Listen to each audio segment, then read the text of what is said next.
कल 24 अक्टूबर 2025 यानी जम्मू कश्मीर में 4 राज्यसभा सीट्स के लिए वोटिंग होगी। पहली नज़र में ये एक नॉर्मल इलेक्शन लगता है, लेकिन असली कहानी कुछ और है। नेशनल कॉन्फ्रेंस चाहती है कि चारों सीट्स वो जीते। बीजेपी के पास 3 कैंडिडेट्स हैं और कांग्रेस वो अभी तक डिसाइड नहीं कर पाई कि अपने अलायंस पार्टनर को सपोर्ट करेगी या नहीं। और यहाँ इंटरेस्टिंग बात यह है कि ये पहला राज्यसभा इलेक्शन है आर्टिकल 370 के हटने के बाद। तो चलिए समझते हैं ये पूरी कहानी। पहले समझते हैं ये सीट्स खाली क्यों पड़ी हैं। फरवरी 2021 में 4 राज्यसभा मेंबर्स का टेन्योर खत्म हो गया था।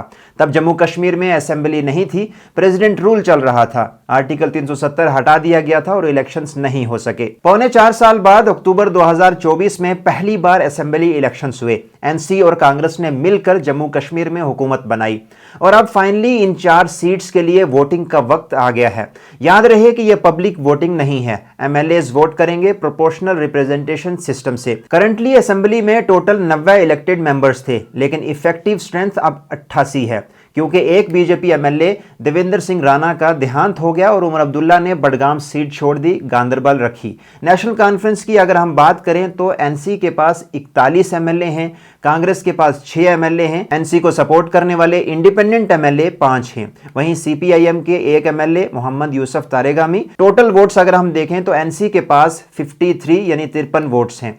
वहीं ऑपोजिशन साइड की अगर हम बात करें तो बीजेपी के पास 28 एमएलए हैं, पीडीपी के पास 3 एमएलए हैं, पीपल्स कॉन्फ्रेंस के पास 1 एमएलए सज्जाद लोन और एआईपी के पास 1 एमएलए खुर्शीद शेख और आम आदमी पार्टी के पास 1 एमएलए महराज मलिक जो अभी जेल में हैं। एक और इंडिपेंडेंट एमएलए भी हैं।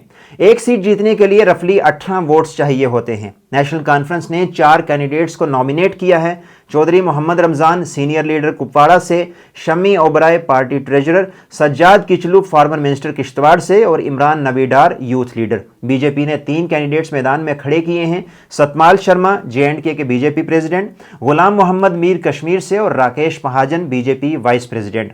नोटिस कीजिएगा कि एनसी ने 4 कैंडिडेट्स दिए हैं, बीजेपी ने 3, मतलब चौथी सीट पर असली इम्तिहान है।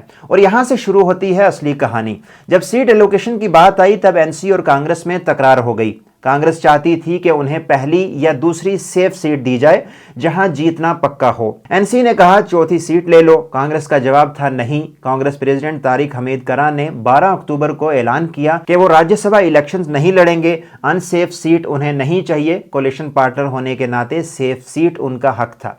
गुस्से में कांग्रेस ने नगरोटा बाईपोल भी बाइकआउट कर दिया। लेकिन ट्विस्ट यह है कि कांग्रेस अभी तक डिसाइड नहीं कर पाई कि वोटिंग में क्या करेगी। 2 ऑप्शंस हैं, एनसी को सपोर्ट करें, अलायंस धर्मा निभाएं, अब्सटेन करें, प्रोटेस्ट के तौर पर वोट ना डालें। दूसरी तरफ चीफ मिनिस्टर उमर अब्दुल्ला बहुत कॉन्फिडेंट दिख रहे हैं। 22 अक्टूबर को उन्होंने कहा उन्हें उम्मीद है कि एनसी चारों सीट्स जीत लेगी। कांग्रेस हाईकमांड बीजेपी के फेवर में नहीं हो सकती और वो पीडीपी से भी सपोर्ट मांग रहे हैं। उमर ने साफ साफ कह दिया ये इलेक्शन बीजेपी के खिलाफ सेक्युलर फोर्सेस का टेस्ट है।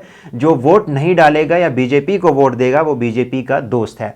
महबूबा मुफ्ती ने कंडीशनल सपोर्ट ऑफर किया है। उन्होंने कहा कि अगर एनसी उनके कुछ प्राइवेट मेंबर बिल्स असेंबली में पास करती है, स्पेशली लैंड राइट्स बिल, तो वो सपोर्ट कर सकते हैं।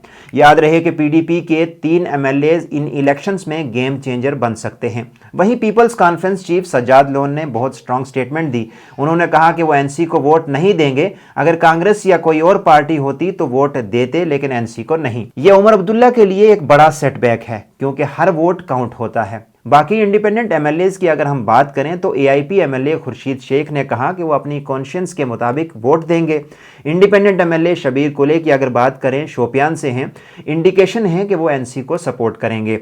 आप एमएलए महराज मलिक जेल में हैं, पीएसए के अंडर, टेक्निकली उन्हें वोट देने का हक है, लेकिन कोर्ट से परमिशन चाहिए, चांसेस कम हैं। अगर हम रियलिस्टिक कैलकुलेशन देखें तो 1 से 2 सीट एनसी जीत सकती है और 1 सीट बीजेपी जीत सकती है और चौथी सीट यहां असली इम्तिहान है।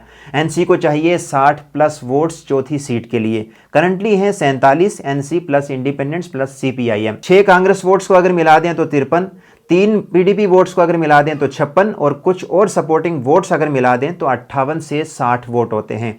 वहीं बीजेपी की अगर बात करें तो वो भी इस चौथी सीट को जीत सकते हैं। अगर कांग्रेस और पीडीपी वोट ना करें तो बीजेपी का चांस पक्का है। तो दोस्तों, कल का दिन बहुत इंटरेस्टिंग होने वाला है। कुछ सवाल हैं जो कल शाम तक क्लियर हो जाएंगे। क्या कांग्रेस अपनी नाराजगी भूलकर एनसी को सपोर्ट करेगी? क्या पीडीपी अपनी कंडीशनल सपोर्ट देगी? क्या एनसी चारों सीट्स स्वीप करेगी या बीजेपी सरप्राइज देगी? ये इलेक्शन एनसी कांग्रेस अलायंस का भी टेस्ट है। सपोर्ट करें तो अलायंस बचेगी, अब्सटेन करें तो ये अलायंस खत्म होने की शुरुआत है।